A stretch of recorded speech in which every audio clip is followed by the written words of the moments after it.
Hi students, now we are going to solve the extra numerical problems given inside the textbook. First one, from a rifle of mass 4 kg, a bullet of mass 50 gram is fired with an initial velocity of 35 meter per second. Calculate the recoil velocity of the rifle. We have studied Newton's third law of motion. To every action there is an equal and opposite reaction. Okay. Now this is also an example for conservation of the momentum. Now you see here, before firing the bullet is at rest inside the rifle. So the rifle also is at rest, the bullet is also at rest. So the initial velocity of the bullet is equal to 0 and the initial velocity of the rifle is also equal to 0 because both are at rest. Then the mass of the bullet is given as 50 gram. 50 gram is 50 divided by 1000. So this is 0.05 kilogram, 0.05 kg. And the mass of the rifle is 4 kg. So these are all given in the sum. Then the velocity of the bullet, when the bullet is fired, you see here the bullet is fired and the bullet is moving forward with the final velocity v bullet. So bullet is fired in the forward direction. This is called action. As a reaction, what is going to happen to the rifle? The rifle will have a backward jerk, that is called the recoiling of the rifle. So you can see here the gun is recoiling. So the final velocity of the rifle is in the opposite direction. So VB is in the forward direction, the velocity of the recoiling is in the backward direction. So this final velocity after the bullet is fired is equal to what? 35 meter per second. So what is the velocity of recoil of the rifle is asked. Very simple, based on the law of conservation of momentum. The total momentum of the system before collision is equal to the total momentum of the system after collision. Now you see here the total momentum, okay, total momentum before collision, total momentum before collision is equal to what? Mass of the bullet into initial velocity of the bullet plus mass of the rifle into initial velocity of the rifle. Since UB is equal to 0, UR is also equal to 0, the total momentum before collision is equal to 0. Hence the total momentum after collision must also be equal to 0, is it not? So total momentum, okay, after collision. Total momentum after collision is also equal to 0.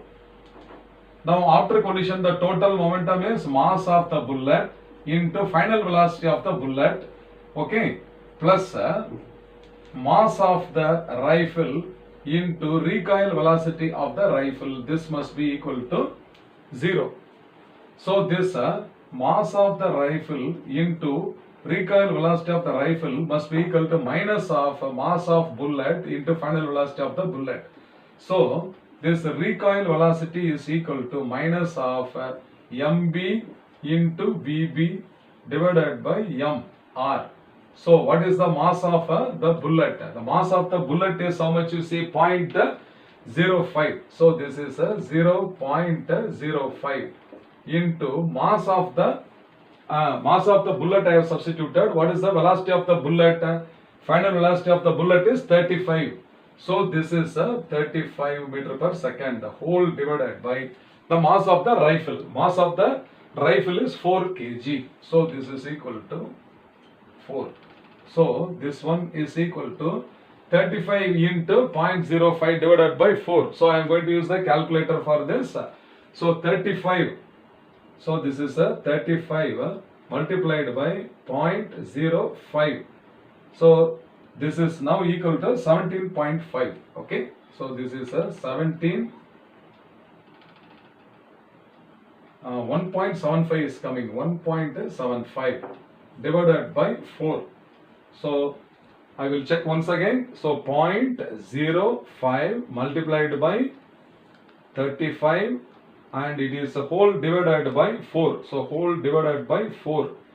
So this is equal to 0.4375. This is equal to 0.4375. So 4 decimal digits are coming. Therefore, the velocity of recoil can be rounded off to 2 decimal digits. So this is 0.44 meter per second. So this is the recoil velocity of the gun.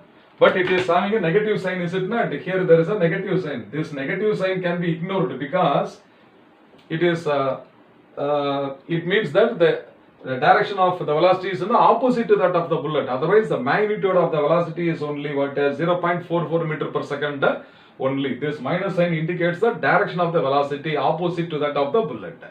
Have you understood, students? Okay, fine. Extra numerical problem is 2. Two objects of masses 100 gram and 200 gram are moving along the same line and direction with velocities 2 meter per second and 1 meter per second respectively. They collide with each other, and after collision the first object moves with a velocity of 1.67 meter per second. Determine the velocity of the second object. So clearly this problem is based on the law of conservation of linear momentum. So this picture explains the numerical problem. M1 is the mass of the first body, U1 is the velocity of the first body. So what are the given quantities? The mass of the first body is how much? 100 gram. 100 gram can be converted into kilogram by dividing by 1000. So 100 by 1000, that is equal to 0.1 kg. Okay. And mass of the second body M2 is equal to how much? 200 gram. So this is 0.2 kilogram. Then their initial velocities are respectively 2 meter per second and 1 meter per second. So the initial velocity of the first body is 2 meter per second and the initial velocity of the second body is equal to 1 meter per second.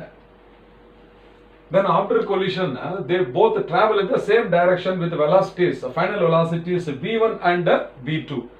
So the velocity of the first object, okay, is 1.67. So V1 is equal to 1.67 meters per second. So V2 is asked here. We have to find out V2. Very simple problem, direct application of the formula of the law of conservation of momentum. So, from the law of conservation of momentum, M1 into U1 plus M2 into U2 is equal to right hand side what is sum of the final momentums. So, this is equal to M1 into V1 plus M2 into V2. So, I am going to substitute all the given values. M1 is 0.1. So, this is 0.1 into the velocity, initial velocity is 2. So this is 2 plus the mass of the second body M2 is 0.2. So this is 0.2 into the initial velocity of the second object is 1. So this must be equal to mass of the first object is again 0.1 into final velocity of the first object is given as 1.67. Plus M2 is 0.2. So this is 0.2 into V2. This V2 is unknown. We have to find out that only. Now 0.1 into 2 is 0.2. So this is 0.2 plus 0.2 into 1 also is 0.2. Okay. Minus this 0.1 into 1.67. So 0.1 into 1.67 is 0.167. So this is equal to what is 0.2 multiplied by V2. So 0.2 plus 0.2 is 0.4. So this can be written as 0.400. Any zeros can be added beyond this. So 0.400 minus 0.167. Okay. So that this is equal to 0.2 multiplied by V2. Why I have added 0.2 plus 0.2 is 0.4 only. Why I have added 2 more zeros? Because to subtract this number it will be easy, is it not? So 400 minus 161 means it is 233, is it not? 233. So this difference must be 0.233. So this is 400 minus 167 is 233. So this is 0.233. This is equal to 0.2 multiplied by V2. Anyhow, I will verify with the calculator once again. Okay. So now what is V2 equal to? V2 is now equal to 0.233 divided by 0.2. Okay. So this is equal to 2.33. 2.33 divided by 2. I have multiplied on both sides. So what is 2.33? So 2.33, okay, divided by 2. So it will be 1 plus will come, I think. 1.165 is coming. So this is equal to 1.165 meters per second. So this is the final velocity of the second object. Have you all understood, students? Okay, fine. See you.